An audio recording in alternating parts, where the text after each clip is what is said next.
This meeting is being recorded. And we are we are doing Sri Nisargadatta Maharaj. I am that. We are on. Mute us. Okay. All right. I'm going to mute everyone. Mute all. Now, please know, of course, you're welcome to unmute for any reason, even if you just need a breath, anything. All right, so we're on chapter 33. Everything happens by itself. And, he's kind of focusing on the body a little bit. And he started out, the last question that was there was that when the body idea becomes obsessive, is it not altogether wrong? Is it wrong to obsess about our body or to think about the body? And I really like Sri Nisargadatta's answer here. It's really quite mind-boggling and really stretches it open. He says there is nothing wrong with the idea of a body, nor even the idea that I am the body. But limiting yourself to one body only is the mistake. In reality, all existence, every form is my own. Within my consciousness, I cannot tell what I am because words can describe only what I am not. I am, and because I am, all is. But I am beyond consciousness, and therefore in consciousness, I cannot say what I am. Yet I am. The question, who am I, has no answer. No experience can answer it, for the self is beyond experience. Right? That self beyond experience. That's like the dreamer, in the dreamer at night. Of course, I'm going to immediately go to my usual way of understanding this. In the dream, you choose a body, only one body, and that's who you are in the dream. But in reality, you've created every body in that dream and everything in that dream. But you still only identify with one of them, and you still only have access to that one entity's mind within your dream. You can't go around and mind read the other characters, which is interesting because they exist in your own mind, and yet you don't have access to them. And so that's where he gets this line. In reality, all existence, every form is my own. Right? Within my consciousness. That's exactly the same as the dream state. Everybody is your own within consciousness. I cannot tell what I am in words, and this we've talked about, that we can't describe ourselves in words, and because of the three requirements, right? Anybody remember what they are? There's three triads that are required to put something into language. Time, space, causation, right? Subject, object, verb, past, present, future. Those three triads are necessary. And all three of those triads, incidentally, belong to mind. That's how mind takes the information of the senses and creates its relative world inside, is using those three triads, which is why we're so confused and why it's so difficult to answer who we are. Because he says right here point blankly, the question, who am I, has no answer. No experience can answer it, for the self is beyond experience, right? Just like the sleeper is beyond the experience of the dream. The sleeper cannot be affected by the dream, right? You can get stabbed in a dream. You can fall off a cliff in the dream. The sleeper is not affected, although he will experience it. I'll experience in my dream falling off the cliff, and I'll sprain my ankle, and the witch of the West will come and whisk me away on her broom. But there I am. Somebody checks on me. I'm sound asleep in my bed. I'm not flying away on a broom. I'm not suffering any pain. I'm perfectly fine. So it is with our true nature. We are beyond all of this experience, though we are experiencing it, right? And that we are equally everything. We are not just this particular. And this is the source of our love. This is the way that we learn to love, or to allow ourselves to express our nature of love, right? We build that trust by understanding sameness, by understanding that beautiful divine that twinkles behind my eyes is the same beautiful divine twinkling back at me through your eyes. And it's by really knowing this through our practice, through going inside and finding that within ourselves, that allows us then to build build that effective love by seeing that in others, by learning how to trust, learning how to open, learning how to let our ego go, so that angers and jealousies and petulance and whatnot don't prevent us from being who we are and what we are. So interesting that he says here, I like this sentence also, but I am beyond consciousness, and therefore in consciousness I cannot say what I am. Right? We are beyond consciousness, okay? All right, what to do with that? I have no idea what lies beyond consciousness. And since my nature is beyond consciousness, because it's pure, right? He mentioned, what does it mean to be beyond consciousness? It means to be that one without a second. All right. Remember that pure awareness has no objects in it. It's just pure awareness, just an infinite stretching out of awareness. But if we have objects in it, then it's consciousness. And that's why he's saying we're beyond consciousness, because we are actually pure awareness. There are no objects within us. All of that is projection and ignorance. And so in our true nature, we are pure awareness. We're not consciousness. We're pure awareness. There are no other objects. There's one without a second, eternally at peace, eternally at bliss, outside of time. And so the questioner comes back with an interesting point. He says, well, still the question, who am I, must be of some use.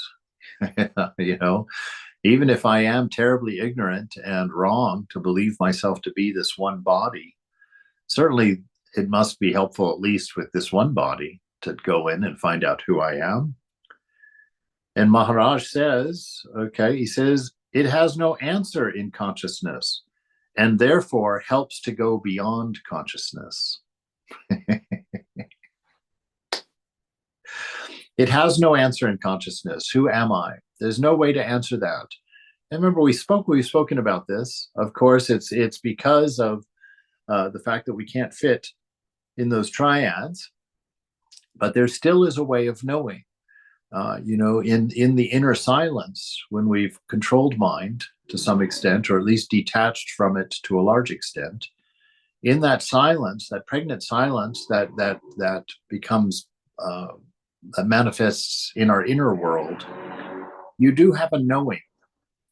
You do have a knowing of what you are, but you can't process that through the mind and express it. It can't be. This whole world and all of its change are trying to express a single word about the divine and cannot. And yet it keeps expressing, keeps expressing, keeps expressing. You know, God cannot be contained, cannot be trapped. So the question of who am I has no answer in consciousness, but that is going to help you go beyond consciousness, because it's going to lead you to silence. You know, it's going to lead you to quietness and to a transcendence. Right? That's why I've had swamis tell me that all of our spiritual practice, the purpose of spiritual practice, is not the realization of God, but the whole point of practice is to exhaust you, to get you over the ridiculous idea that you're the doer and that you can do this, and to put you in a state of grace, to put you in a state of open acceptance to the love of the divine, to a pure and perfect love. And through that, we find our transcendence. Through that, we find our oneness, right? But our practice is there to exhaust us and to demonstrate to us that God alone is our refuge. Our strength, our ability, our knowledge, our egoism, none of those are a refuge. We can't use any of those to find peace, to find freedom. Our only refuge is the divine. And so the sooner that we truly learn that, and stop looking for our comforts in our pleasures and in our habits and in our friends and in our families, and learn to actually go within to find our strength, to go within to find our fulfillment, to go within to gather our love, right? And that only that way can we love equanimously, because we don't need anything from the outside world. And so we don't have to beg for anything. We don't have to control anything. We can be fulfilled through being. So the questioner says, well, here I am in the present moment. What is real in it and what is not? Now, please don't tell me that my question is wrong. Questioning my questions leads me nowhere. So he says, in this present moment, what is real in it and what is not in it? And Maharaj says, your question isn't wrong. It's unnecessary. You said, here and now I am. Stop there. This is real. Don't turn a fact into a question. There lies your mistake. You are neither knowing nor not knowing, neither mind nor matter.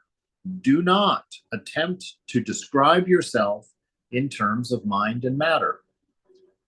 Here I am in the present moment.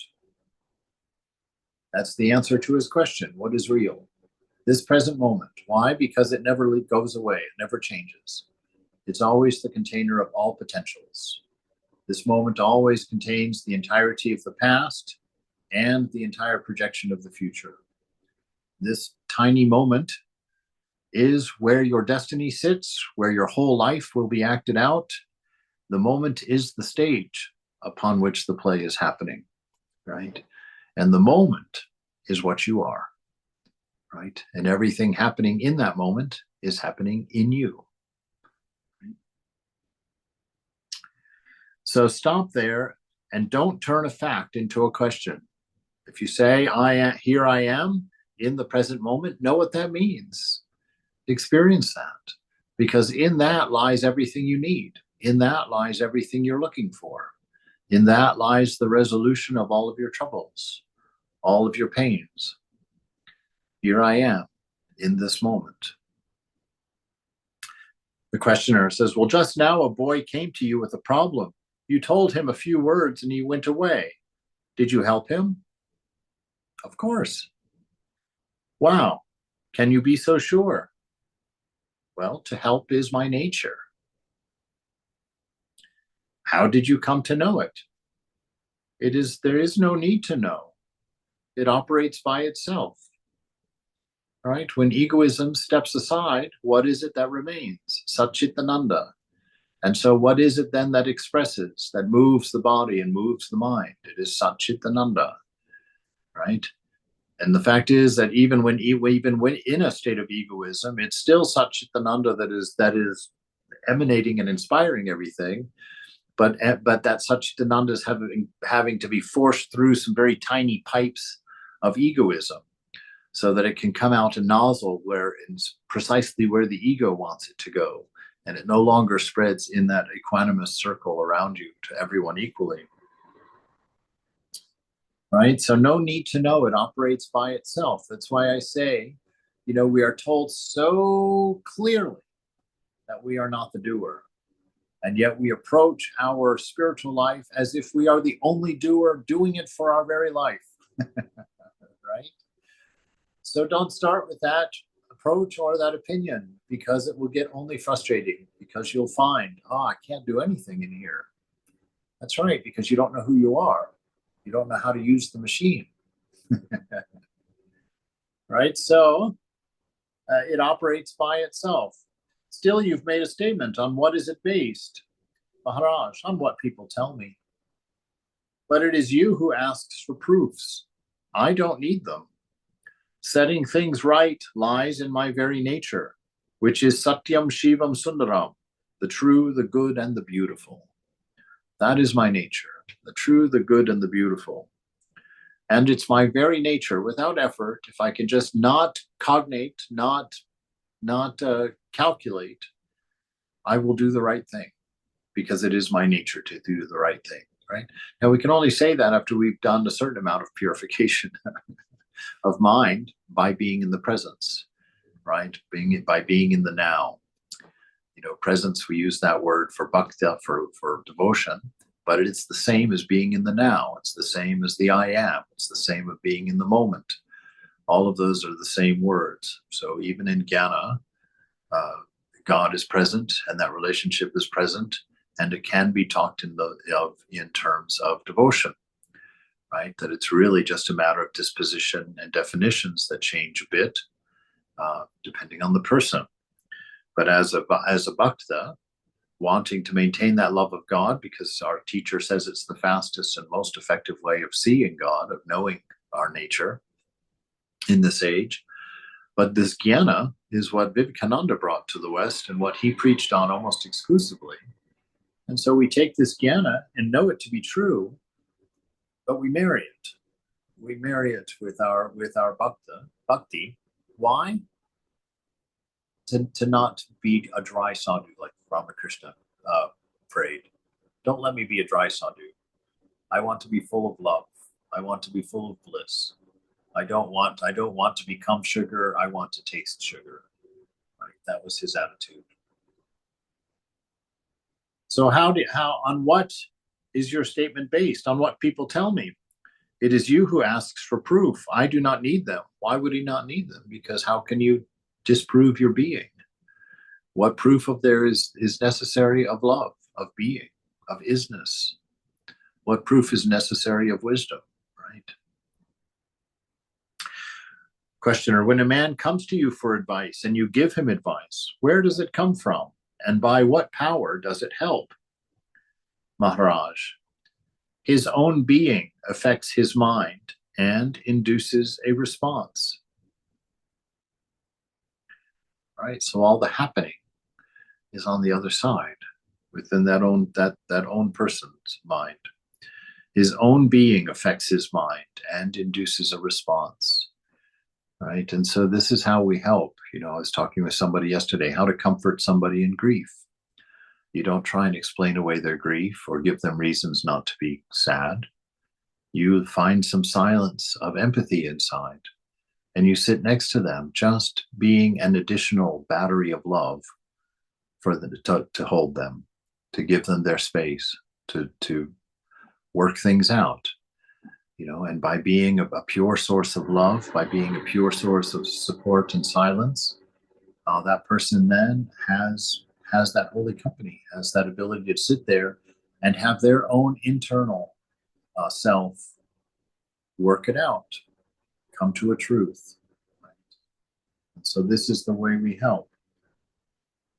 His own being affects his mind and induces a response. The questioner, and what is your role? In me, the man and his self came together. So he saw himself as a place where things happen. He wasn't responsible for what happened in that place. He just sees what happens in that place. So he sees his body-mind as simply a place, not a thing, but a place. And what kind of a place? A place where things happen.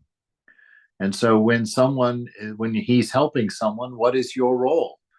He says, in me, right, the man and his self come together. I don't have anything to do with it. I'm the opportunity through my words, my interaction with that self. I'm the opportunity for them to bring itself together, right? And Maharaj, the questioner, well, why does not the self help the man without you, right? Why doesn't yourself do it if you're not necessary? What's the point of all of that? And Maharaj, but I am the self, right? I can't separate the self out and have it go do work and just sit here existing without the self. If you take the self away, there's nothing. There's no thinking, there's no manifestation, there's no movement, there's no understanding, there's no isness. So you see this. This is what happens. What our questioner is really betraying here, is this idea that somehow we think all of this is separate. That there's an I here that's separate from the self, which I'm looking for, and separate from the mind, which I'm not, and separate from the body, and separate from this world. And that's our disease. That's the disease of egoism. That's the wrongness of our thinking. We are not all of those things. But we can't go out through the senses and find that. We can only find that truth by going in and finding how we start, finding out what we are when it's silent, finding out what we are when we're not being distracted by what's in front of the senses. So he says, I am the self. You imagine me as separate. That's why you asked your question. But there is no myself and his self. There is the self, the only self of all. Misled by the diversity of names and shapes, of minds and bodies, you imagine multiple selves, just like your dream. Can I break that record again? Just like your dream, there's only one self in that dream, and that's the sleeper. And that sleeper has become all the characters in the dream, right? But egoism prevents you from experiencing that. Egoism gives you one identity, and from that identity, you see the rest. Misled by the diversity of names and shapes, minds and bodies, you imagine multiple selves. We both are the self, but you seem to be unconvinced. This talk of personal self and universal self is the learner stage. Go beyond. Don't be stuck in duality. Right? Don't be stuck in duality. And the only way out of duality is inward. The only way out is in.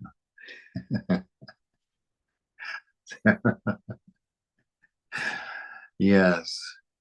Well, And there's nothing. Yes. there's like an old Buddhist parable, or I don't know what you call it, but there's like the monks ask the abbot or the master, they're like, Master, it's so hot. How do we escape the heat? And he tells them, get in the furnace. Yes, that would definitely do it. Rather finally. Yeah. But a very interesting answer there. So why does the self of man not help him without you? Because I am the self. I'm one with the self. You imagine me as separate, right? And we have this problem with Ramakrishna. We look at Ramakrishna and we see him as separate. And what an amazing amount of love we miss because of that. Right? When we understand that we are in Ramakrishna's dream, how intimate is that? We are composed entirely of him. We are the air that we breathe is him entering our lungs, giving us life, giving us existence, giving us love, giving us wisdom. Right? Our very being is tied to that self. He's not separate from us, and he's not separate from anything else, and he's not a character or a man in time. He is the presence made manifest, right? He's the presence. He's the isness of now put into a body, put into physical form for us. And he's not separate from us. He is the image of what we are, the image of what everything together is in its perfection, right? You imagine me as separate. There is no myself and his self. There is only the self, right? So we are Thakur's self. We are the same manifestation. It's just a difference in power, the volume level. We're at a power, well, who knows what our volume level is, but it's not 10. We are both the self, but you seem to be unconvinced, right? And why would we be unconvinced? Through lack of awareness, through not paying attention, through seeing the changing as real. Let us come back to the man in need of help, the questioner says. He comes to you, Maharaj. If he comes, he is sure to get help. Because he was destined to get help, he came. There is nothing fanciful about it. I cannot help some and refuse others.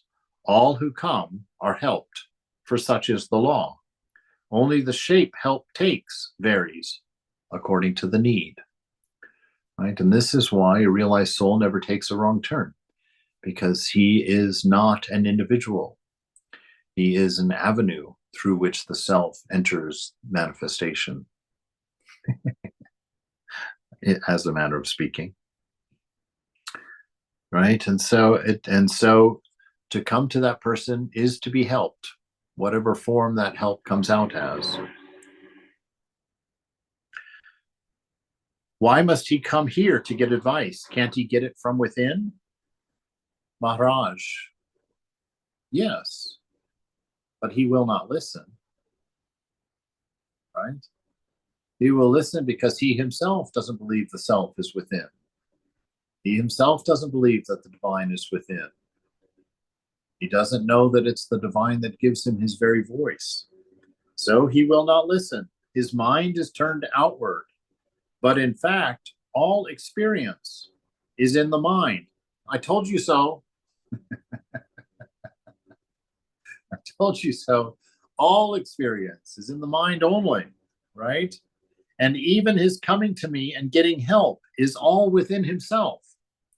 Instead of finding an answer within himself, he imagines an answer from without. To me, there is no me, no man, no giving. All this is merely a flicker in the mind. I am infinite peace and silence in which nothing appears, for all that appears disappears. Nobody comes for help, nobody offers help, nobody gets help. It is all but a display in consciousness. All just God being God, just God manifesting. That's all. No point, no purpose, no end game, just the isness of perfection manifesting in through the moment, or in the moment as the moment. Nobody comes for help, nobody offers help, nobody gets help. It is all but a display in consciousness. Questioner. And yet the power to help is there, and there is somebody or something that displays that power. Call it God or self or the universal mind. The name does not matter, but the fact does. Maharaj, this is the stand the body-mind takes, right? This is what the body-mind says. The pure mind sees things as they are, bubbles in consciousness. These bubbles are appearing, disappearing, and reappearing without having real being. No particular cause can be ascribed to them, for each is caused by all and affects all. Each bubble is a body, and all these bodies are mine.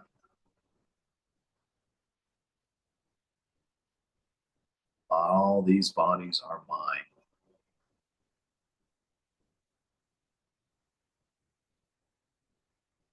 Jan, tell us what's in that mind. It's so deeply engrossed. What do you see? What do you know? I ain't playing. I hear you. Yes, no, these are amazing words. I mean, what is there to say about this? But it's wonderful. Like I've mentioned to you now for a couple of weeks, and again this morning, really enjoyed doing the same thing again. You know, sitting up in the morning when the mind is fresh and the first thoughts are happening, and just sit there and remember, I'm in a dream, and this is the Lord's dream, and I am the Lord's, right? And the Lord is this dream. The Lord has created everything in here, has made himself all of this. Everything that I see is in the dream. It is in the Lord, composed of the Lord's mind, right? Composed of the Lord's love and the Lord's wisdom. And myself am just that, just a seeming change in the color of light as you pass through this body, right? Just a manifestation, a phantom, as it were. This body comes and it goes. It's never the same thing for even a split second in a row. So it's always changing. So where is it if it's always changing? And what is its reality if it's always changing? Right? But all of this is of the nature of mind. All of this is the play of consciousness reflected on pure mind. And so here we are. So this idea that there is a power to help and that there's somebody to help and there's something that displays that power, Maharaj says this is the body-mind stance. This is how you see it when you believe yourself to be body-mind. But the pure mind sees everything as it is because there's no history to define it. There's no habits for it to fall into. There's no states of mind for it to find definition in. He says the pure mind, the mind with no me in mind, the mind with no particular in it, sees things as they are. Bubbles in consciousness, just bubbles. Like bubbles in your drink, right? There's nothing there. When that bubble comes to the surface and pops, you can't go get it. Right? It never was there. It's an absence. It doesn't have an existence. And so that is how we exist. We are an absence of what? Knowledge, an absence of clarity. We are ignorance. Bubbles in consciousness, they're appearing, disappearing, and reappearing. Indeed, they are. Some of us are just on our way into this world. Some of us are on the way out. Some of us are caught in the middle, just hanging out, trying to make it go. But we're all just bubbles rising, right? There's nothing here to worry about, nothing here to be concerned about. We just take what is here to manifest, to play according to our nature. And if you play according to your nature, you'll be free in no time. Your nature of love will take you forward. Your nature of wisdom will take you to transcendence. And your nature of being will allow you to watch it all and to find out in the end, it had nothing to do with you. There were bubbles upon bubbles upon bubbles, and you imagined yourself to be one of them, right? But in your infinite mind, all of us are free.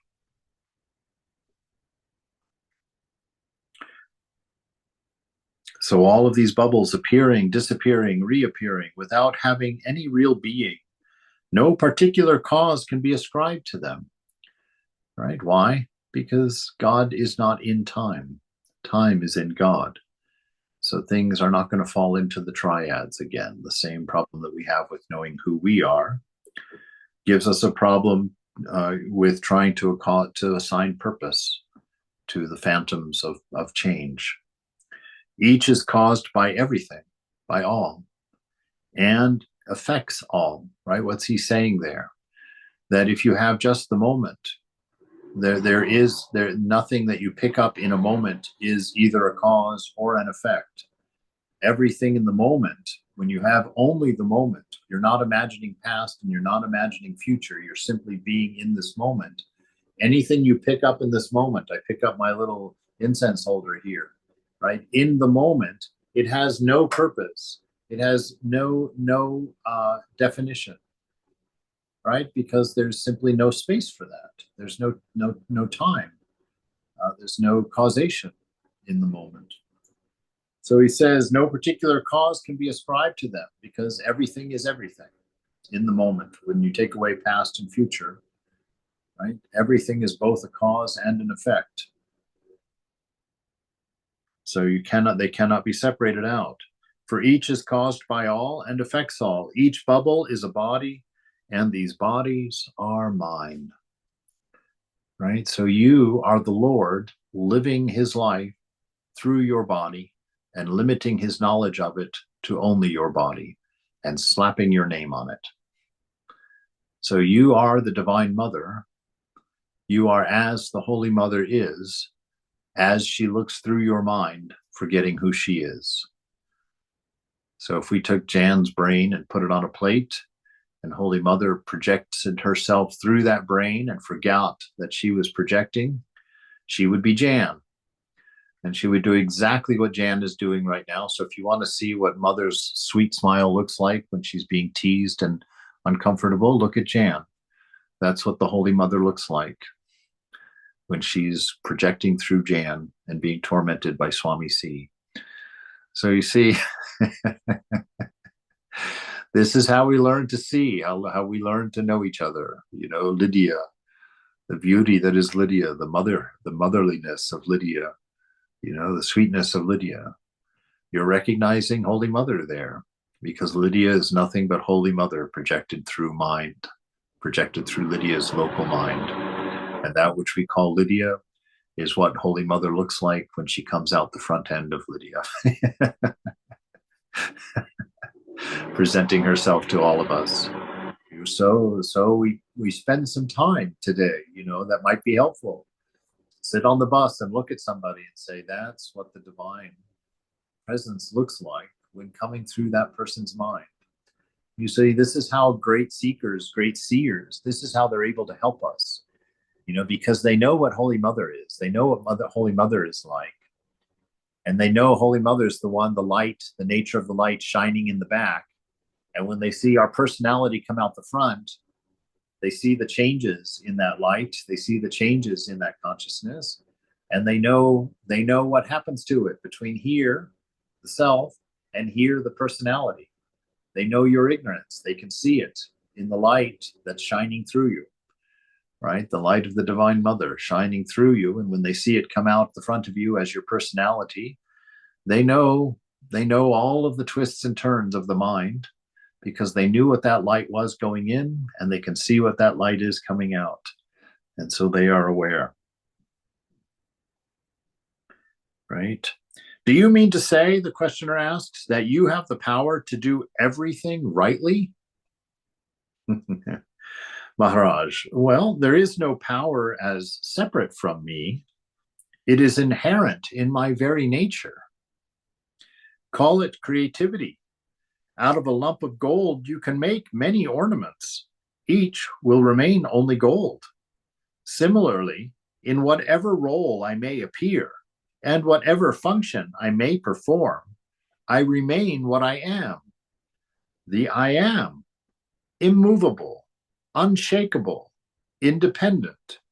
What you call the universe, what you call nature, is my spontaneous creativity. Whatever happens, happens, but such is my nature, that all ends in joy. All right, there's a nice promise to have for our current station in time and circumstance, right? You can know that it is your nature such that all of this will end in joy.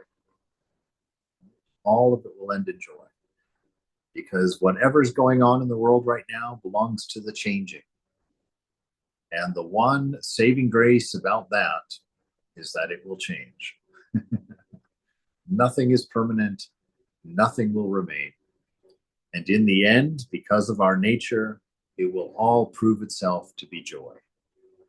We will all laugh. You know, even the hardest things that happen in our life, given enough time, become funny. Can become a source of humor, right? Like, oh my God, I can't believe that happened.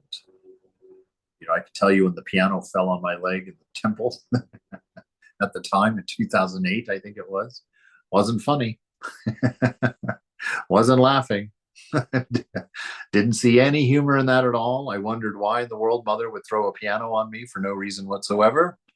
I wasn't happy about it. Now, so I don't know how many years later, 15 years later, it's funny. I remember it and I laugh. You know, I laugh about looking down and seeing my foot laying off to the side. I think, oh my God, something's wrong, right? At the time, horrendous, terrible pain. Oh my God, will I ever walk again? 15 years later, wow, that was crazy. I looked down, my foot was laying off to the side. Oh my God. You can't imagine the experience of sitting on the floor and putting your own foot back on your ankle.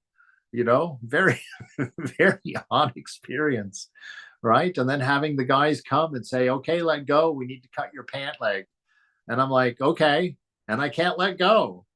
At the time, what a mystery that was. I can't let go. They're like, let go. And I was like, I'm trying. I'm telling my hands to let go. They're not, I have no control over my hands. Right? At the time, not funny. At the time, big panic, big fear. Like, oh my God, what's going on? 15 years later, funny.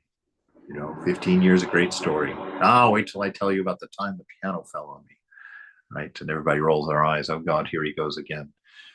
But anyway, you see, this is the nature of the world we're living in. So always understand. That's the first thing to think about any misery or any suffering or any problem or any grief that you're going through. That's the first thing to remember. This belongs to the world of change, and it will change. And in the end, it will be a matter of joy, no matter what it looks like now. When I know myself as I am, I will laugh my head off over this and talk about what a crazy time it was around the table of freedom.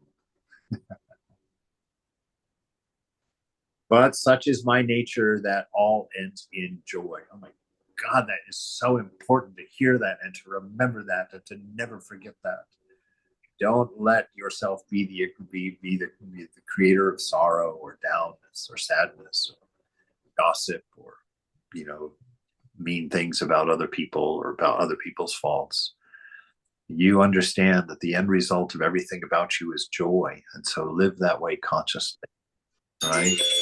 Live that way consciously. So, I don't remember the exact quote, but it's in the Bible where, it says something about like, if you ask your mother for something, she's not going to hand the child a poisonous snake. yes. And I think about that's the same too, with mothers, like even if it seems bad in the short term, she's never going to hand you anything poisonous. Yeah. It's always going to be for your good. Right. Right. And even if it is a snake, it'll bite you in just the right way. No, this is a good thing to know that everything that happens is born of a perfect love and a perfect wisdom through being. And so our job in the moment, in the moment, our job is to simply manifest that, to accept what's there, and to sit and look at it until we understand the love that's in it. And if we can't, then we just chalk it up to faith. No, this is love.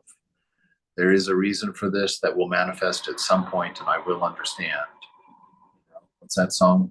We'll understand it all by and by.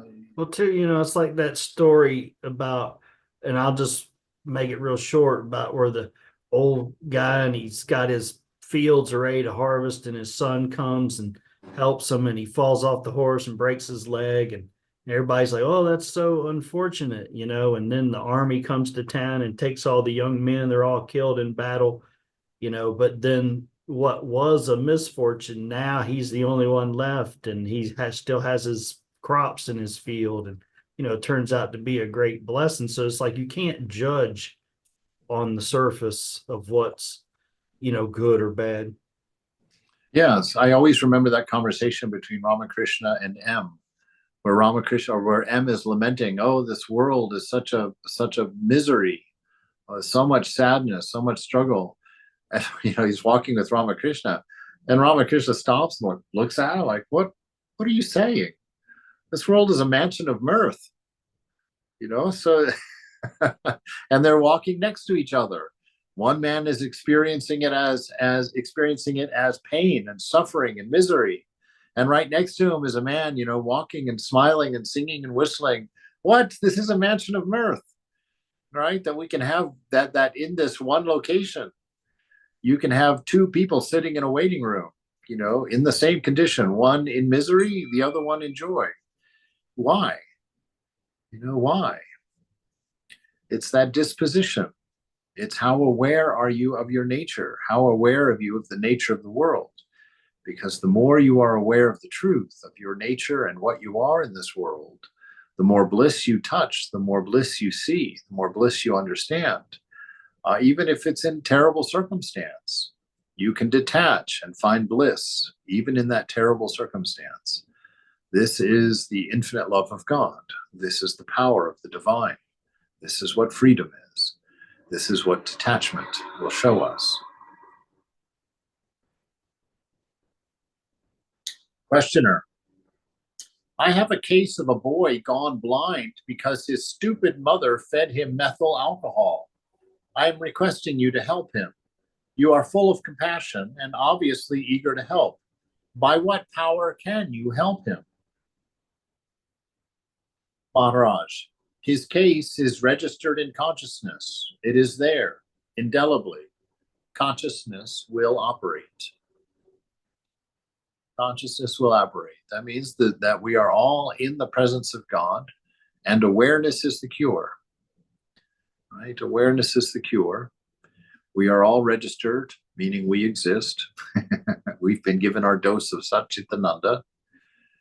And that Satchitananda, that consciousness, that awareness, that isness, that I am, that God, that moment, will make everything right, will bring out the highest ideal from whatever you put in it.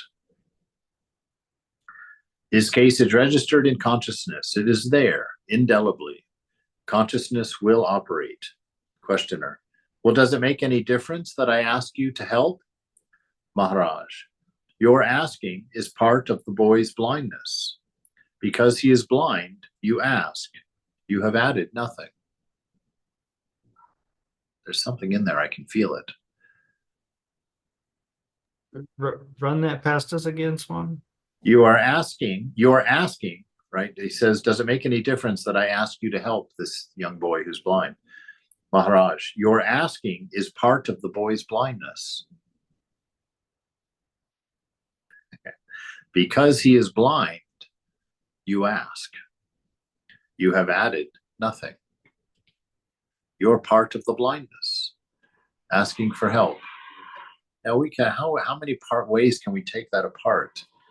You know, it is true, because the boy is blind, he's going to assume that that's a bad thing, and that it's something that needs to be fixed in order for the boy to be healthy, happy, and wise. But it sounds like he's also kind of telling them it's mine too. Telling him it's That mine. it's just mine. Like, you know, he's also kind of, you know, to me, I also hear him saying that it's all just mine. But also like you know, like on a different level. Yeah, he is in a sense, but he's saying, you know, that you're not adding anything to the equation by asking for help for this boy. You've just become part of his blindness. The help that the boy may really need, it may not be in curing his blindness. It may be in accepting his blindness. Yeah, but the blindness is also in the questioner's mind too, though. You know, That's like true. that's what he's telling them, that it's still mine. That's where's mine? I mean, that's not. Well, I don't know. I'll just let that one go. No, I think you're right in the sense that it's this man assuming the same ignorance that the boy would assume if he's looking for help with his blindness. Blindness is inconsequential. You know, the senses are inconsequential. You can realize God whether you're blind, deaf, and dumb or not. It is not part and parcel of what is necessary. And it is not part and parcel of what will ultimately be your highest and greatest joy. You know, your physical conditions do not prevent you. They are there, but they can be transcended. They are only obstacles. I think it was somebody had asked Swami Sarvadevananda a question after one of the talks the other day, and the way he phrased it, I really liked it. He said, no, that's the body's story. And Yeah. just, you know, thinking of it in that way is, you know, the body's story is just that. It's a story, and it's all Right. separate. And, you know, and because it's a story, it also kind of implies that it's fiction as well. So you know, you can kind of objectify it more and not pay attention to it. Yeah, all story is fiction. All story is fiction. All story is egoism, right? So your asking is a part of the boy's blindness. Because he is blind, you ask. You've added nothing. Questioner: but your help will be a new factor. Question: Maharaj: no. Everything is contained in the boy's blindness. All is in it. The mother, the boy, you and me, and all else. It is one event. You mean to say that even our discussing the boy's case was predestined? Maharaj: how else? All things contain their future. The boy appears in consciousness. I am beyond. I do not issue orders to consciousness. I know that it is in the nature of awareness to set things right. Right? It's exactly what Swami Prabhupada said. What does he say? The knots of Maya will untie themselves when placed in the light of awareness. Right? That's how Swami Prabhupada taught that to me. But he says, everything is in consciousness. I am beyond. I am beyond. I do not issue orders to consciousness, right? Because that would be egoism. If he issued orders to consciousness, he would be within it. I know that in this nature of awareness, I know that it is in the nature of awareness to set things right. Let consciousness look after its creations. The boy's sorrow, your pity, my listening, and consciousness acting. All this is one single fact. Don't split it into components and then ask questions. Fascinating. Don't break things into pieces. That's what your ego does, right? Breaking things into pieces and then asking questions about pieces. We want to integrate things into a whole, right? And then contemplate that oneness. How strangely does your mind work? The questioner says. Maharaj, you are strange, not me.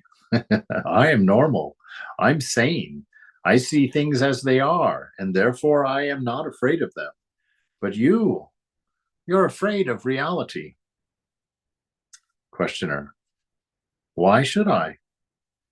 Maharaj, it is ignorance of yourself that makes you afraid, and also unaware that you are afraid. Don't try not to be afraid. Break down the wall of ignorance first. People are afraid to die because they do not know what is death. The Jnani has died before his death. He saw that there was nothing to be afraid of. The moment you know your real being, you are afraid of nothing. Death gives freedom and power. To be free in the world, you must die to the world. Then the universe is your own. It becomes your body, an expression, and a tool. The happiness of being absolutely free is beyond description. On the other hand, he who is afraid of freedom cannot die.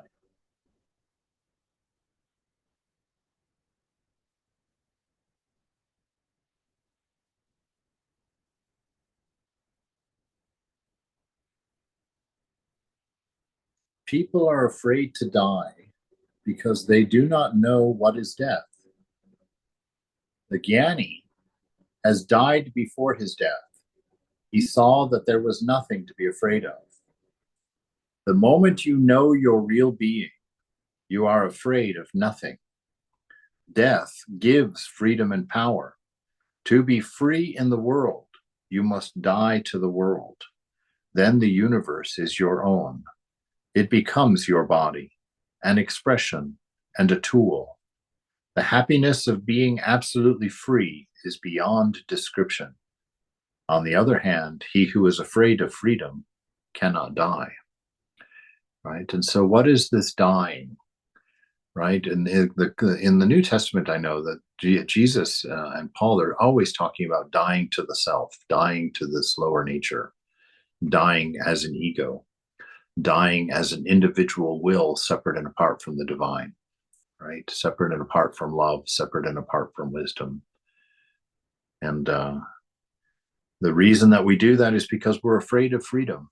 Now, that's a hard one to swallow, but you don't have to think very long to realize it's true, right? The reason we don't feel like, oh, grace has got me completely covered, I don't need to worry about anything. We're afraid to accept that because we're afraid we'll do nothing. We don't trust Satchitananda to manifest in love and wisdom. We think, oh my God, if I don't have some level of fear, the fear of non-realization or the fear of rebirth, what's going to motivate me, right? I hear people ask, if you go into the atheist forums online, the Christians are always asking that questions. Well, without God, how are you going to do what's right? Without the threat of hell, how are you going to get people to behave? See, and that's how we think. We don't know anything of our nature. We think that we have to be cajoled and coddled to do good, when in fact, that's what we would do in our freedom. Right? We would do what is good. We would have compassion for each other. We would share. We don't need to be forced into these things unless we're already very ill, unless we're already deeply steeped in wrong thinking, in the wrong idea of self.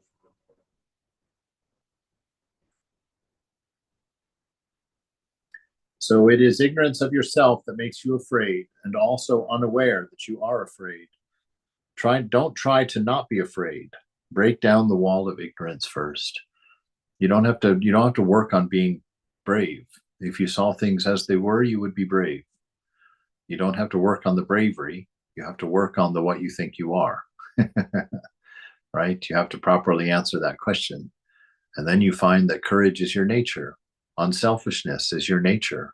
Lovingness is your nature. You are all that you ever hoped you could be. Just don't be afraid to die to the lower self, to die to the needs of the body, to die to the needs of the mind, to die to the needs of the particular. Rise above it, rise above it, and understand this is a dream.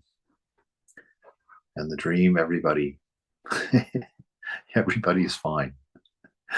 Even though in the dream you may need to eat, it was just part of the dream, right? The body, that which you really were, was not nourished by the food of the dream. And that's our condition here in this world. All the things we imagine to be necessary are only necessary for something that is constantly changing and going to disappear itself.